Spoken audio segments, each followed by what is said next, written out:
Matthew chapter 24. Signs of the end. Jesus left the temple. He was walking away when his disciples came up to him. They wanted to call his attention to the temple buildings. "Do you see all these things?" Jesus asked. "What I'm about to tell you is true. Not one stone here will be left on top of another. Every stone will be thrown down." Jesus was sitting on the mountain of Olives. There the disciples came to him in private. "Tell us," they said, "when will this happen? And what will be the sign of your coming? What will be the sign of the end?" Jesus answered, "Keep watch. Be careful that no one fools you. Many will come in my name. They will claim, 'I am the Christ.' They will fool many people. You will hear about wars. You will also hear about people talking about future wars. Don't be alarmed. Those things must happen, but the end still isn't here. Nation will fight against nation. Kingdom will fight against kingdom. People will go hungry. There will be earthquakes in many places. All these are the beginning of birth pains. Then people will hand you over to be treated badly and killed. All nations will hate you because of me. At that time, many will turn away from their faith. They will hate each other. They will hand each other over to their enemies. Many false prophets will appear. They will fool many people. Because evil will grow, most people's love will grow cold. But the ones who stand firm to the end will be saved. This good news of the kingdom will be preached in the whole world. It will be a witness to all nations. Then the end will come. The prophet Daniel spoke about the hated thing that destroys. Daniel chapter 9 verse 27. Daniel chapter 11 verse 31, chapter 12 verse 11. Someday you will see us standing in the holy place. The reader should understand this. Then those who are in Judea should escape to the mountains. No one on the roof should go down into his house to take anything out. No one in the field should go back to get his coat. How awful it will be in those days for pregnant women. How awful for nursing mothers. Pray that you will not have to escape in winter or on the Sabbath day. There will be terrible suffering in those days. It will be worse than any other from the beginning of the world until now, and there will never be anything like it again. If the time had not been cut short, no one would live, but because of God's chosen people, it will be shortened. At that time, someone may say to you, "Look, here is the Christ," or "There he is." Do not believe it. False Christs and false prophets will appear. They will do great signs and miracles. They will try to fool God's chosen people if possible. See, I have told you ahead of time. So if anyone tells you, "He is far out in the desert," do not go out there. Or if anyone says, "He is deep inside the house," do not believe it. Lightning that comes from the east can be seen in the west. It will be the same when the Son of Man comes. The vultures will gather wherever there is a dead body.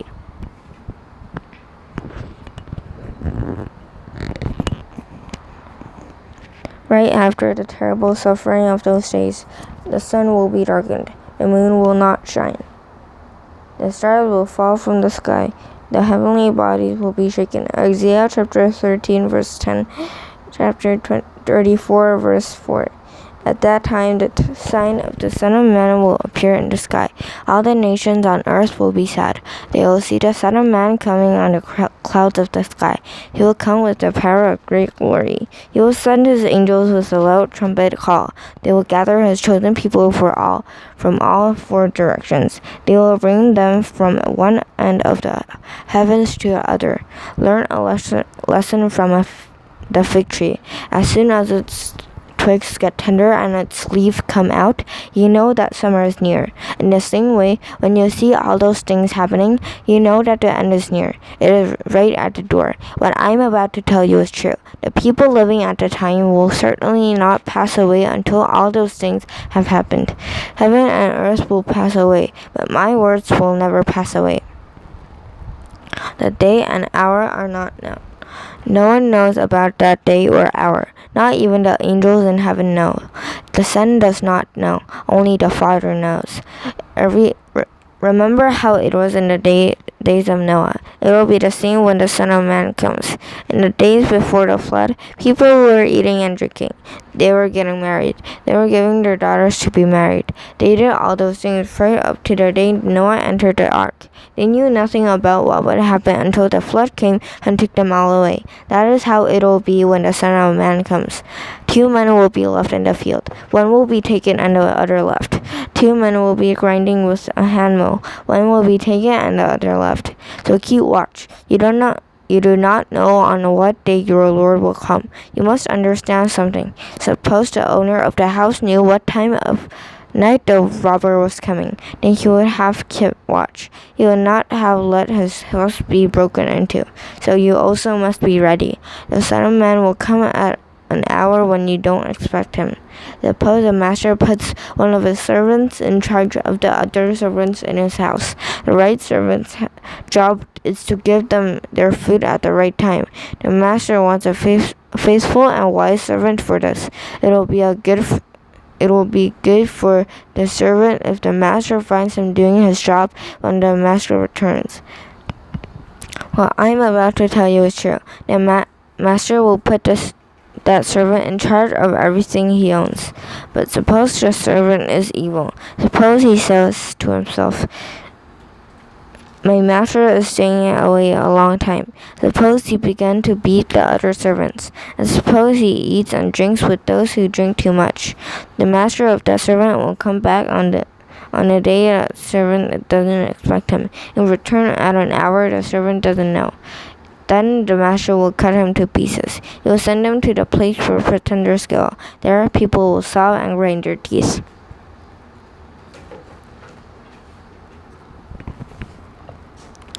Matthew chapter 25. The story of 10 bridesmaids. Here is what the kingdom of heaven will be like at the time. 10 bridesmen took their lamp and went out to meet the groom. 5 of them were foolish. 5 were wise. The foolish ones took their lamps but didn't take any olive oil with them. The wise ones took oil in jar along with their lamps. The groom did not come for a long time, so the bridesmaids all grew tired and fell asleep. At midnight someone cried out, "Here's the groom, come out to meet him." Now all the bridesmaids woke up and got their lamps ready. The foolish ones said to the wise ones, "Give us some of your oil. Our lamps are going out." "No," they replied, "there may not be enough for all of us. Instead, go to those who sell oil. Buy some for yourselves." So they went to buy the oil. But while they were on the way, the groom arrived. The bridesmaids who were ready went in with him to the wedding dinner. Then the door was shut. Later, the other bridesmaids also came. Sir, they said, "open the door for us." But he replied, "What I am about to tell you is true. I don't know you. So keep watch. You do not know the day or the hour that the groom will come." The story of 3 servants. Again, here is what the kingdom of heaven will be like. A man was going on a journey. He sent for his servants and put them in charge of his property. He gave $1,000 to one. He gave 4,000 to another, and he gave 2,000 to the third. A man gave each servant the amount of money he knew the servant could take care of. Then he went on his journey. The servant who had received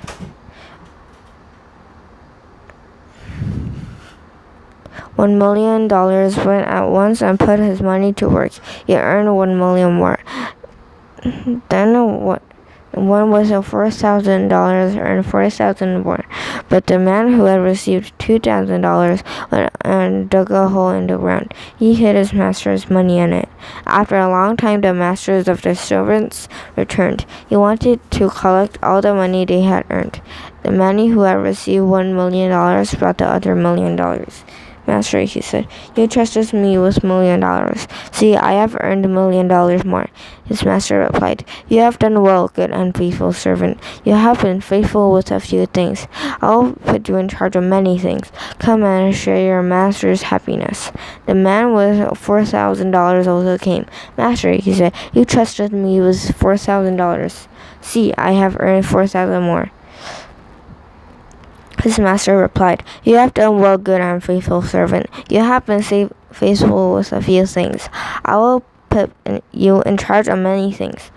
Come and share your master's happiness." Then the man who had received $2,000 came. "Master," he said,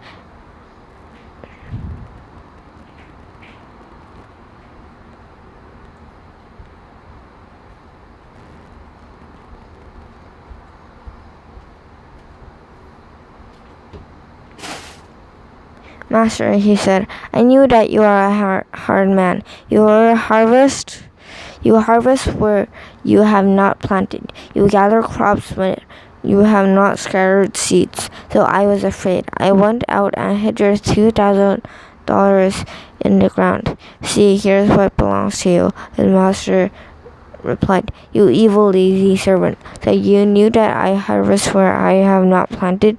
You knew that I gather crops where I have not scattered seeds? Well then, you should have put my money in the bank. When I returned, I would have received it back with interest." Then his master commanded the other servants, "Take the $2,000 from him. Give it to the one who has $2 million. Everyone who has will be given more. He will have more than enough. And what about anyone who doesn't have? Even what he has will be taken away from him. Throw that worthless servant outside. There in the darkness people will sob and grind their teeth." The sheep and goats. The Son of Man will come in all his glory. All the angels will come with him. Then he will sit on his throne in the glory of heavens. All the nations will be gathered in front of him. He will separate the people into two groups. He will be like a shepherd who separates the sheep from the goats. He will put the sheep to his right and the goats to his left. Then the king will speak to those on his right. He will say, "My Father has blessed you. Come and take what is yours. It is the kingdom prepared for you since the world was created. I was hungry, and you gave me something to eat. I was thirsty, and you gave me something to drink. I was a stranger, and you invited me in. I needed clothes, and you gave them to me. I was sick, and you took care of me. I was in prison, and you came to visit me." Then the people who have done what is right will answer him, "Lord," they will ask, "when did we see you hungry and feed you? When did we see you thirsty and give you something to drink? When did we see you as a stranger and invite you in? When did we see you needing clothes and give them to you? When did we see you sick or in prison and go to visit you?" The king will reply, "What I am about to tell you is true. Anything you did for one of the least important of these brothers are mine, you did for me." Then he will say to those who are on his left, "You are cursed. Go away from me into the fire that burns forever. That has been prepared for the devil and his angels. I was hungry, but you gave me nothing to eat. I was thirsty, but you gave me nothing to drink. I was a stranger, but you did not invite me in. I needed clothes, but you did not give me any. I was sick and in prison, but you did not take care of me." They also will answer, "Lord, when did we see you hungry or thirsty and did not help you? When did we see you as a stranger or needing clothes or sick or in prison and not help you?" He will reply, "What I am about to tell you is true.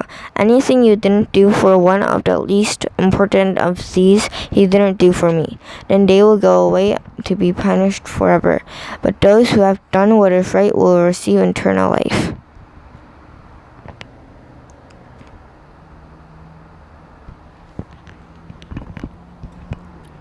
Matthew chapter 26. The plan to kill Jesus. Jesus finished saying all these things. Then he said to his disciples, "As you know, the Passover feast is 2 days away. The Son of Man will be handed over to be nailed to a cross." Then the chief priests met with the elders of the people. They met in the palace of Caiaphas, the high priest. They made plans to arrest Jesus in a clever way. They wanted to kill him, but not during the feast. They said, "The people may stir up trouble." A woman pours perfume on Jesus. Jesus was in Bethany. He was in the home of a man named Simon, who had a skin disease. A woman came to Jesus with a special steel jar of very expensive perfume. She poured the perfume on his head while he was at the table. When the disciples saw this, they became angry. "Why this waste?" they asked. "The perfume could have been sold at a high price. The money could have been given to poor people." Jesus was aware of this, so he said to them, "Why are you bothering this woman? She has done a beautiful thing to me. You will always have poor people with you, but you will not always have me. She poured the perfume on my body to prepare me to be buried. What I am about to tell you is true. What she has done will be told anywhere this good news is preached all over the world. It will be told in memory of her." Judas agreed to hand Jesus over.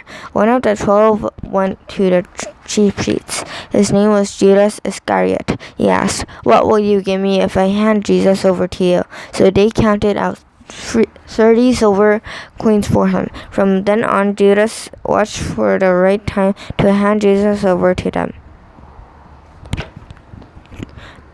The Lord's Supper. The Lord's Supper. It was the first day of the feast of unleavened bread. The disciples came to Jesus. They asked, "Where do you want us to prepare for you to eat the Passover meal?" He replied, "Go into the city to a certain man. Tell him, 'The teacher says, my time is near. I am going to celebrate the Passover at your house with my disciples.'"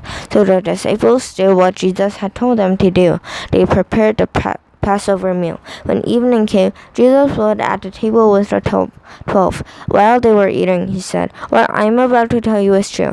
One of you will hand me over to my enemies."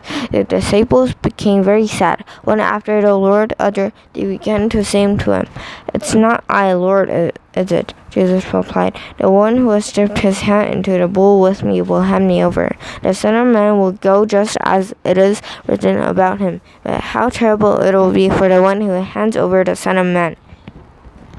It would be better for him if he had not been born." Judas was the one who was going to hand him over. He said, "It's not I, Rabbi, is it?"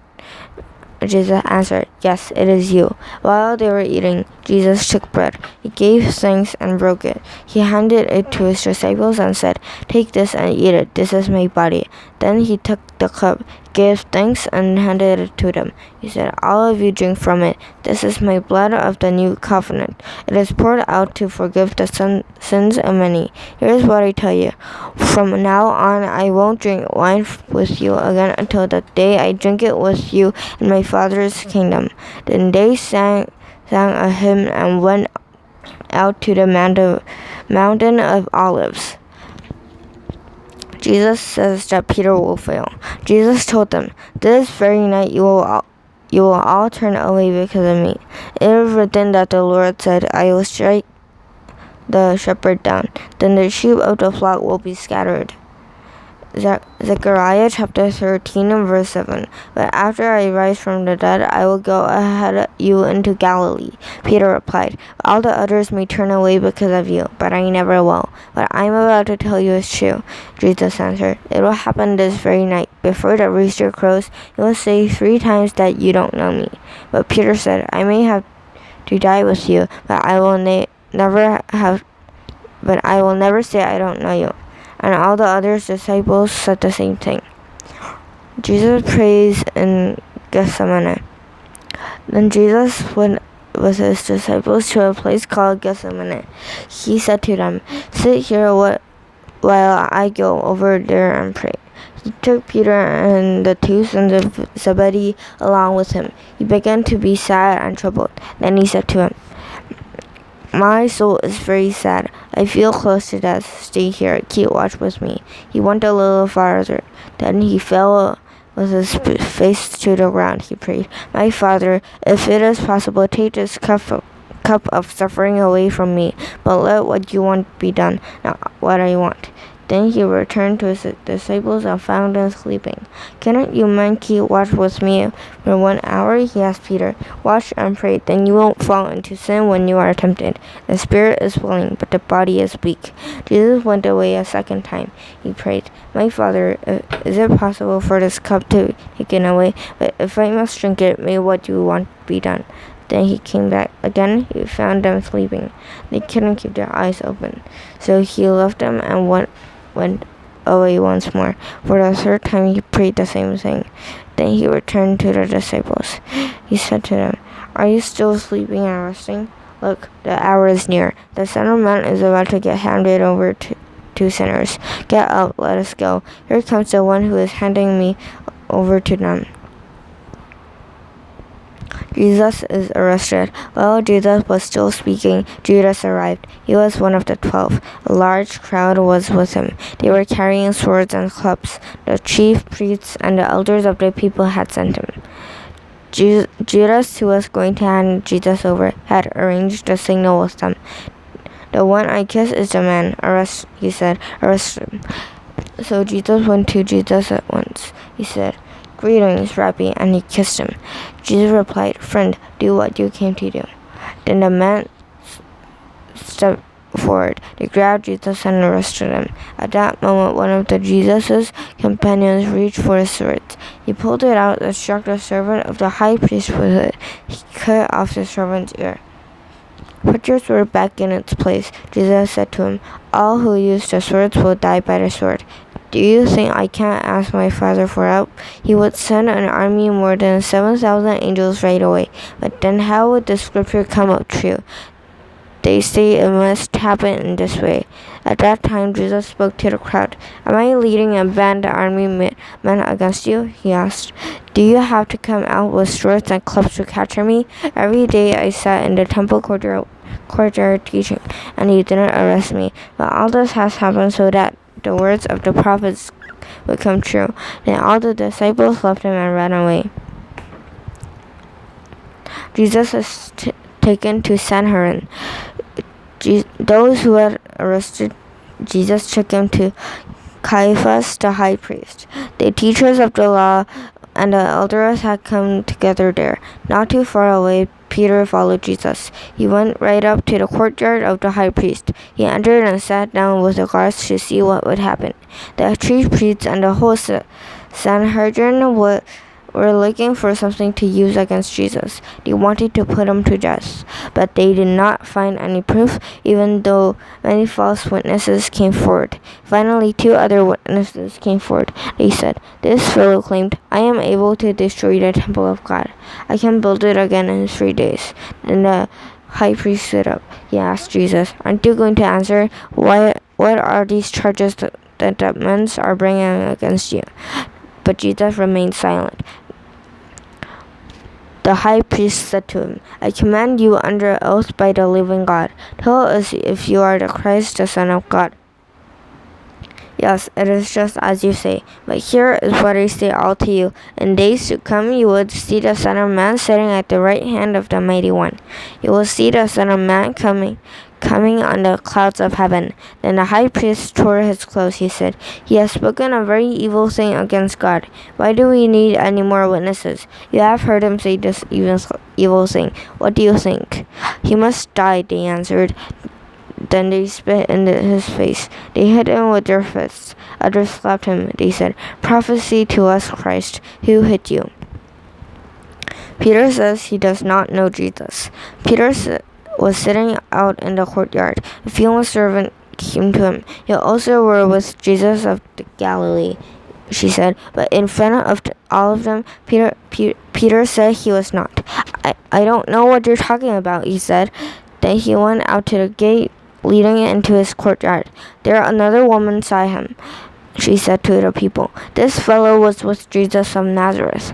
Again he said he was not. With an oath he said, "I don't know the man."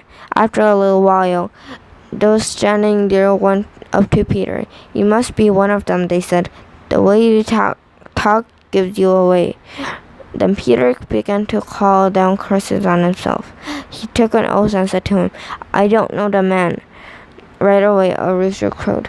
Then Peter remembered what Jesus had said. "The rooster will crow." Jesus had told him, "But before it does, you will say 3 times that you don't know me." Peter went outside. He broke down and sobbed.